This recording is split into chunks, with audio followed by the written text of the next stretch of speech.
Hello, my name is Amber Limser. This is our second podcast on choice-based art education in my fifth graders art classroom. This is our first week working in centers. We started out the day looking at a Pinterest board that I made for the students on culture. We looked at different images of different cultures such as Native Americans, De los Muertos, which is the Day of the Dead for our Hispanic cultural students. We looked at some American culture. We looked at some gaming culture, video games. A lot of my students are into video games. We looked at some religious cultural backgrounds. And then we talked about one artist in particular, James Mollison, who did a series of artworks on children's bedrooms. And we discussed those children's bedrooms and how they were alike and how they were different from our cultures. And then we discussed what culture means to us. Some of my students said that culture was about who they were as a person. Some of them said it was our family's ideas or beliefs, our religious backgrounds. Some students said it was how we dressed and how we looked, which was completely true. Some students went on to say it was more about how we wanted to be as a society and how we related to each other. And so it became this very in-depth kind of discussion about what culture was. Some students really didn't know what to think about what culture was, and they'd really never ever thought about what their background was or where they came from or what we do as a society. So it was a new experience for them. We had to really talk about what culture meant to us and how we related to it and what it was exactly. Some of my students said, they're going to have to look up what culture is, so we're going to have to inquire about what that is more in depth and see where that goes. We started out with our pre-discussion worksheet today, asking questions about how artists could relate to culture and what we could do as artists to create about our cultures. We did little drawings of how cultures relate to us and how our cultures are related and what our cultures are about and who we are in our cultures. A lot of my students started rough drafts about what they wanted to do for their cultures. One of my students started an I Am project, which is where she thinks about some of the things that she is in a part of her culture, and she does basically a poster about her identity as a Hispanic American and how her lifestyle is and how her religion is, and she's going to write about that and put it into a poster form, which I think is very neat. One of my other students was thinking about American culture and how some of it is very urban and how some of it is related to farming. She was looking at different pictures of birds and was like, this bird is the New York state bird. So the cardinal, I think it's the blue jay, is the state bird, I do believe. I think that's what she was looking at today.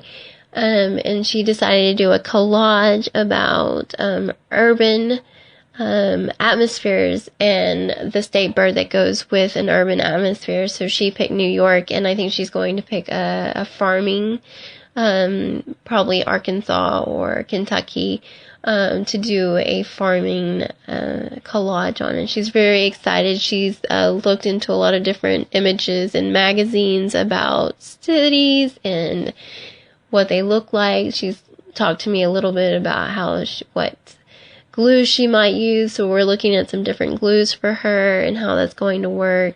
She kind of tested Elmer's and she said it was kind of runny. She kind of really loves the rubber cement, so I'm thinking that she might work with the rubber cement. I'm really excited to see where that goes. Some of my students are working in groups together. Our sculpture center has a group of girls that is working together on a cultural background about their Aztec or Mayan background. So they're looking at building a temple on that, and I hope to go more in depth with that, but they've been coming in at recess and it's just been crazy. So lots of inquiry there. One of my students is doing his project on Native Americans. He's already started talking to me about the different styles of houses that they want to that they lived in.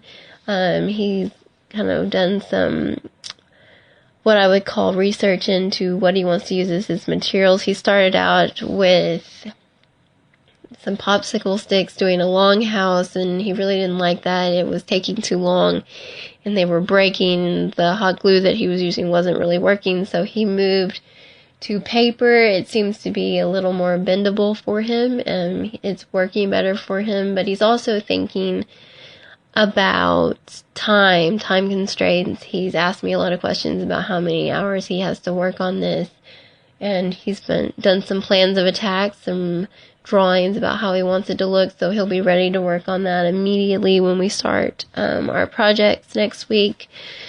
So it should be kind of interesting to see where he goes on that. Some of my students are doing some very stereotypical things, so we're having to really talk about what is really cultural based, or are you diving into a different realm of culture? Like our Hispanic Americans, a lot of them want to do the Mexico flag, which is great, but they are also Americans, so we're having to really talk about, does that relate to our culture, and how does the Mexico flag relate into our culture? And so a lot of them have been going home and talking to their parents about this, and they feel very strongly about their Hispanic culture, which is really interesting. Some of my girls are making Native American rattles. They are learning about the Native Americans in their social studies unit, so they're really into what items they use and how they use them, and so they've been working on these Native American rattle bead designs. We've been testing out different beads that they could use, beads like for jewelry or rocks or seeds, so it's been really interesting to see how that plays out. A lot of my other students wanted to do artwork on their cultural backgrounds, such as Hispanic. I have a very large population of Hispanics, so we have some doing kind of a cliche of De los Muertos, but to me, it's not necessarily about a cliche so much as about being more in depth and learning more about your culture. I'm seeing a lot of use of pattern, a lot of use of religious symbols, symbols of where they come from. One of my students, he is from Ireland, so he has the four-leaf clover, and it's just been a really interesting process seeing their rough drafts and seeing how they're going to turn out.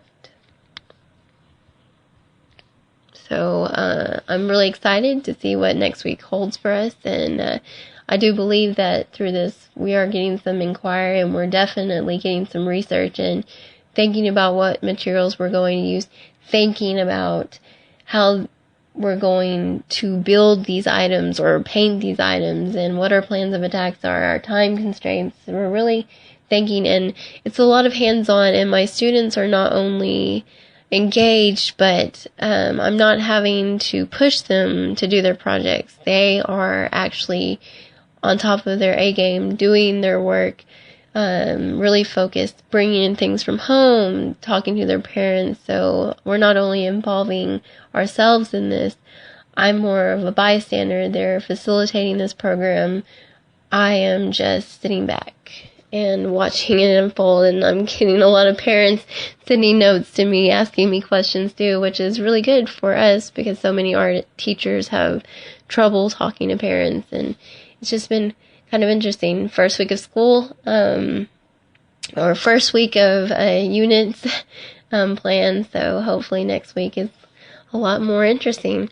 I can't wait to talk to you about it. All right. Have a good night.